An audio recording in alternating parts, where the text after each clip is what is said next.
Dear students, मैं doctor Monika Dungarwal आज vitamin C, जो कि एक जल घुलनशील वाटर सॉल्युबल विटामिन है, के बारे में जानकारी देने जा रही हूँ।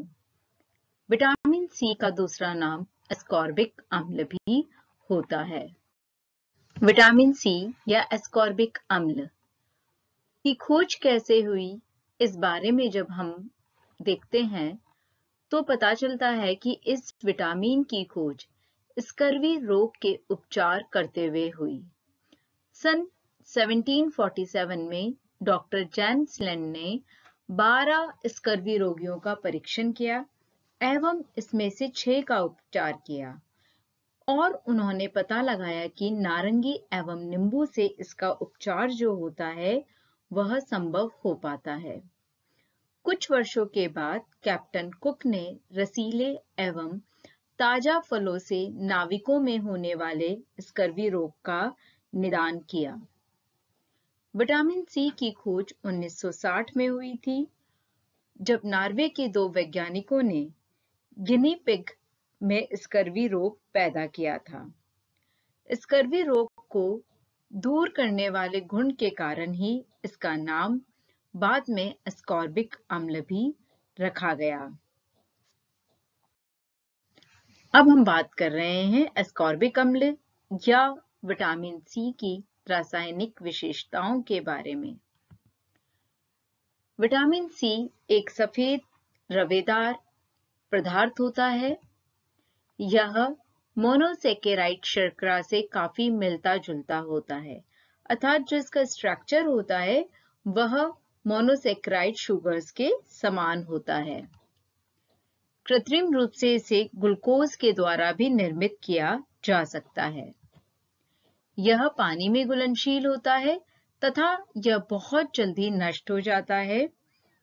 पानी में घुलनशील होने के साथ साथ यह पेट्रोलियम, ईथर, बेंजीन एवं अन्य जो वसागोलक होते हैं उसमें अघुलनशील होता है। यह ताप, प्रकाश, क्षार एवं ऑक्सीकरण में भाग लेने वाले जो एंजाइम होते हैं इनके प्रति अस्थिर होता है, अर्थात इनकी उपस्थिति में यह नष्ट हो जाता है। विटामिन सी की रासायनिक विशेषताओं के बाद अब हम बात करने जा रहे हैं विटामिन सी के कार्यों के बारे में। विटामिन सी के कार्यों को जब हम देखते हैं तो सबसे पहला कार्य आता है कोलेजन एवं अंतःकोशिकीय सीमेंट जैसे पदार्थों का निर्माण में। कोलेजन के निर्माण व कोशिकाओं के मध्य में बांधने वाला जो सीमेंट होता है, इस तरह के जो पदार्थ होते हैं इसके निर्माण के लिए विटामिन सी अति आवश्यक होता है, अर्थात विटामिन सी जो होता है शरीर में महत्वपूर्ण रसायन कोलेजन का निर्माण करता है और यही जो कोलेजन होता है यह विभिन्न कोशिकाओं और ऊतकों को जोड़ने का कार्य करता है, जैसे अस्थि, दांतों व संयोजी ऊतकों को जोड़ने में यह काम आता है। सामान्यतः जो संयोजी ऊतक होते हैं या कनेक्टिव टिश्यू होते हैं इसमें फाइब्रोब्लास्ट उपस्थित होता है और ये फाइब्रोब्लास्ट जो होता है इसी के भीतर फाइब्रिल एक दूसरे से घनिष्ठ रूप से जुड़े रहते हैं। यहाँ जो फाइब्रिल है आपस में मजबूती से बंधकर जुड़कर अर्थात लहरदार कोलेजन का निर्माण करते हैं। और कोलेजन के अंदर क्या होता है बच्चों, 2 चीजें पाई जाती है, एक तो हाइड्रोक्सी प्रोलीन और दूसरा होता है हाइड्रोक्सी लाइसिन नाम के अमीनो अम्ल उपस्थित होते हैं, जो कोशिकाओं को आपस में मजबूती से बांधे रखते हैं। इतना ही नहीं यह शरीर को बनाने वाली जो कोशिकाओं का पारस्परिक संबंध होता है उसको बनाए रखने में भी एक साधन की तरह से कार्य करते हैं। यह लंबी अस्थियों के सिरे, दांत के सीमेंट वाले भाग तथा रक्त केशिकाओं की दीवारों का भी निर्माण करते हैं। यह घावों को भी भरने में काम करते हैं कि अगर हमारे कहीं लग गई, घाव हो गए तो उसको भरने का भी कार्य करते हैं। अर्थात कोलेजन की जो कमी होती है उससे दांतों और मसूड़ों से रक्त बहने लगता है तथा घाव ठीक होने में भी काफी समय लगता है। विटामिन सी का दूसरा फंक्शन हमारे शरीर में होता है लौह तत्व के अवशोषण में सहायक या सहायता प्रदान करना। विटामिन सी जो होता है वह आयरन के या लौह तत्व के एक रूप को दूसरे रूप में परिवर्तित करने का कार्य करता है। आपको मैंने अपने पिछले वीडियो में जब लौह तत्व या आयरन पढ़ाया था तब उसमें बताया था कि शाकाहारियों के भोजन में जो लोहा होता है वह फेरिक रूप में प्रेजेंट होता है और इस रूप में इसका अवशोषण नहीं हो पाता है जब तक कि यह फेरिक रूप जो है फेरस रूप में ना बदल जाए, और इसको फेरिक रूप से फेरस में बदलने के लिए विटामिन सी आवश्यक होता है। शाकाहारियों के भोजन में लौह तत्व जो कि फेरिक रूप में होता है, अगर फेरिक रूप का फेरस में कन्वर्जन नहीं हो पाता है तो ऐसी कंडीशन में उसके भोजन में लौह तत्व प्रेजेंट है, वो खा भी रहा है पर शरीर के द्वारा अवशोषित नहीं हो पा रहा है। इस कारण से उसके शरीर में लौह तत्व की कमी या रक्त अल्पता नामक रोग हो जाता है। इस कारण से हमारे भोजन में लौह तत्व के साथ साथ विटामिन सी या एसिड मीडियम या सहायक कारक होने बहुत जरूरी होते हैं, जिससे कि उसका फेरिक रूप जो है या फेरिक फॉर्म जो है वो फेरस में बदल पाए और इस फॉर्म के अंदर हमारे शरीर की जो आते हैं इसको सरलता से सुगमता से अवशोषित कर पाती है और हमारे शरीर को यह रूप उपलब्ध हो पाता है। साथ ही बच्चों, जब भी हम कोई चीज ज्यादा खाते हैं और उस समय पे शरीर को रिक्वायरमेंट नहीं है तो वो शरीर में संग्रहित हो जाती है। तो लौह तत्व की जो शरीर में संग्रहित रूप होता है उसका नाम होता है फेरेटीन। तो यह रक्त से लौह तत्व को उत्तकों में फेरेटीन के रूप में रखने में एटीपी का साथ देता है, अर्थात इसको स्टोर करने वाली जो फॉर्म है फेरेटीन इस रूप को बनाए रखने में भी संयोग प्रदान करने का कार्य करता है। नेक्स्ट फंक्शन होता है विटामिन सी का मानव शरीर के अंदर अस्थियों का निर्माण करना। विटामिन सी जो होता है वह अस्थियों की स्वस्थ वृद्धि, विकास व निर्माण में महत्वपूर्ण योगदान देता है। इस विटामिन की कमी या हीनता से अस्थियों में परिवर्तन आ जाता है, क्योंकि अस्थि मैट्रिक्स या बोन मैट्रिक्स जिसे कहा जाता है तथा संयोजक पदार्थ जो होते हैं उनका निर्माण ठीक प्रकार से नहीं हो पाता है। अस्थि मैट्रिक्स या बोन मैट्रिक्स की जो संरचना होती है वह चिपचिपाहट लिए जेल की भांति नहीं होती है, बल्कि ढीली ढाली संयोजी उत्तक की तरह होती है, जिसके कारण पेरिओस्ट्रियम अस्थियों से पृथक हो जाता है और अस्थियां जो होती है वह उसमें विरलता आ जाती है। सूक्ष्म जो हड्डी होती है वह टूट जाती है या उसके अंदर फ्रैक्चर से दिखाई देने लग जाते हैं तथा साथ में इंटरनल हैमरेज या हम कहें आंतरिक रक्त स्त्राव होने लग जाता है। विटामिन सी का नेक्स्ट फंक्शन होता है कोएंजाइम के रूप में। विटामिन सी शरीर में कई उपापचयी क्रियाओं को संपन्न करने में कोएंजाइम की भांति कार्य करता है। यह जो विटामिन होता है कई सारी हाइड्रोक्सिलीकरण क्रियाओं को संपन्न करने में भी अपनी महत्वपूर्ण भूमिका अदा करता है। जैसे ट्रिप्टोफैन जो अमीनो अम्ल होता है इसको सेरोटोनिन में बदलना, और ये जो सेरोटोनिन होता है यह एक नाड़ी संवेदना पेशक का कार्य करता है तथा जो हमारी रक्त नलिकाएं होती है उसके संकुचन में, विमोचन में, कॉन्ट्रैक्शन एंड रिलैक्सेशन में सहायक होता है। यह टायरोसिन अमीनो अम्ल से नॉर एपिनेफ्रिन हार्मोन के निर्माण में मदद करने का कार्य करता है। इसके अलावा कोलेजन के संश्लेषण में मदद करता है, फिनाइल एलेनिन को टायरोसिन में बदलता है। इस तरीके से कई सारे कार्यों को करने में यह सहायता प्रदान करता है। नेक्स्ट फंक्शन होता है विटामिन सी का मानव शरीर के अंदर एंटीऑक्सीडेंट के रूप में।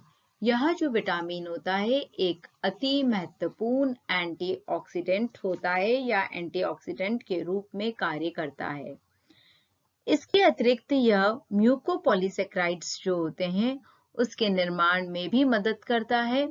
यह श्वेत रक्त कणिकाओं की क्रियाशीलता को बनाए रखने में हेल्प करता है और हमारे शरीर को विभिन्न जो संक्रामक रोग होते हैं उनके इन्फेक्शन से बचाने में हेल्पफुल होता है। नेक्स्ट फंक्शन होता है विटामिन सी का रक्त वाहिनियों के स्वास्थ्य में।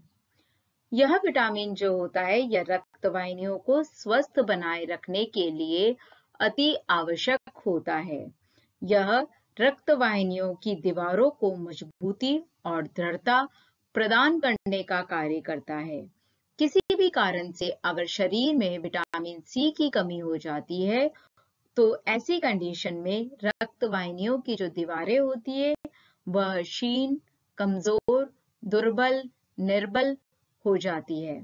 फलतः वे आसानी से फट जाती है और त्वचा की ऊपरी परतों से रक्त बहने लग जाता है और इसे कुटेनियस रक्त स्राव या कुटेनियस ब्लीडिंग भी कहा जाता है। और इसका जो अत्यधिक प्रभाव होता है वह मसूड़ों पे पड़ता है। मसूड़े जो होते हैं वह सूजकर मोटे, कोमल, पिलपिले हो जाते हैं और इनका रंग जो होता है वह नीलापन लिए हुए बैंगनी हो जाते हैं। इनकी दृढ़ता और मजबूती कम हो जाती है या हम कहें कि गायब हो जाती है। नेक्स्ट फंक्शन होता है इसका घाव भरने में। घावों को जल्दी भरने में यह मदद प्रदान करता है और इसकी कमी से कोलेजन का निर्माण नहीं हो पाता है। घाव को जल्दी भरने के लिए मजबूत संयोजी ऊतक तथा कोलेजन का जो निर्माण होता है वह अति आवश्यक होता है। अगर विटामिन सी की किसी कारण से कमी हो जाती है तो घाव समय पर नहीं भर पाते हैं। साथ में जो पुराने घाव होते हैं वह बार बार खुल जाते हैं। खुल जाने से मतलब है कि ठीक होने लगते हैं बट वो कंप्लीटली ठीक नहीं हो पाते हैं। नेक्स्ट फंक्शन जो है विटामिन सी का मानव शरीर में वो है टायरोसिन तथा फिनाइल अमीन के उपापचय में। विटामिन सी जो होता है वह टायरोसिन तथा फिनाइल अमीन अमीनो अम्ल के उपापचय में सहायक होता है। इस विटामिन की कमी के कारण अमीनो अम्ल शरीर में बिना अवशोषित हुए ही मूत्र के द्वारा विसर्जित हो जाता है या हम यूं कहें कि हमारे शरीर के द्वारा निष्कासित कर दिया जाता है। नेक्स्ट फंक्शन होता है विटामिन सी का कॉर्टिकल हार्मोन्स के संश्लेषण में या निर्माण में। कॉर्टिकल हार्मोन के संश्लेषण के लिए विटामिन सी अति आवश्यक होता है। इस विटामिन की कमी के कारण जो एड्रिनल ग्लैंड या एड्रिनल ग्रंथि जो होती है इससे स्रावित होने वाला जो हार्मोन है उसका संश्लेषण नहीं हो पाता है। परिणाम स्वरूप एड्रिनल कॉर्टेक्स का आकार काफी बड़ा हो जाता है और इसे हाइपरट्रॉफी कहा जाता है। इसके अलावा विटामिन सी इलेक्ट्रॉन वहन में भी मदद करता है। कुछ शारीरिक क्रियाओं में इलेक्ट्रॉन वहन का जो कार्य होता है वह विटामिन सी के द्वारा संपादित किया जाता है। दांतों को स्वस्थ बनाए रखने के लिए विटामिन सी अति आवश्यक होता है। स्वस्थ दांतों के विकास व निर्माण हेतु विटामिन सी नितांत जरूरी है। इसकी कमी से दांतों में दोष उत्पन्न हो जाते हैं। कोलेजन तथा सीमेंट जो कि दांतों की भीतरी भाग बनाता है उनका ठीक प्रकार से निर्माण नहीं हो पाता है और इस कारण से जो डेंटिन एवं इनेमल होते हैं उनका भी ठीक प्रकार से निर्माण नहीं होता है। मसूड़ों का जो स्वाभाविक रंग होता है वह नष्ट हो जाता है। मसूड़े गहरे लाल रंग के बैंगनी रंग के हो जाते हैं, साथ में सूजकर मसूड़े मोटे एवं पिलपिले हो जाते हैं, जिससे इसके अंदर जल्दी संक्रमण या घाव हो जाते हैं। विटामिन सी हमारे शरीर में कोलेस्ट्रॉल के उपापचय में भी मदद करता है।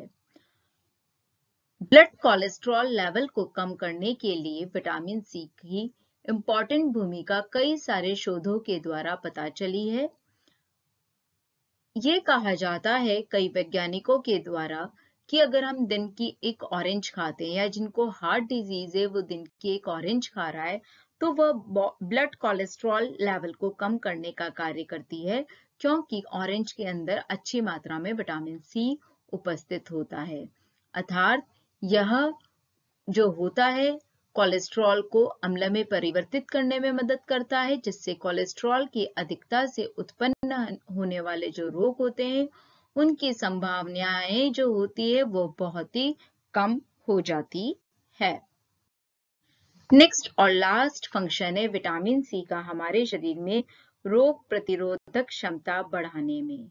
विटामिन सी शरीर की रोग प्रतिरोधक क्षमता को बढ़ाता है। यह जो संक्रमण की अवस्थाएं होती है, जैसे किसी भी तरह का संक्रमण हो, भले वो सिंपल सा सर्दी जुकाम निमोनिया टीबी मलेरिया डिप्थीरिया कुछ भी हो, इस समय पर हमारी इम्यूनिटी को बढ़ाता है और शारीरिक जो कोशिका व तंतुओं को टूटने से बचाने का कार्य करता है।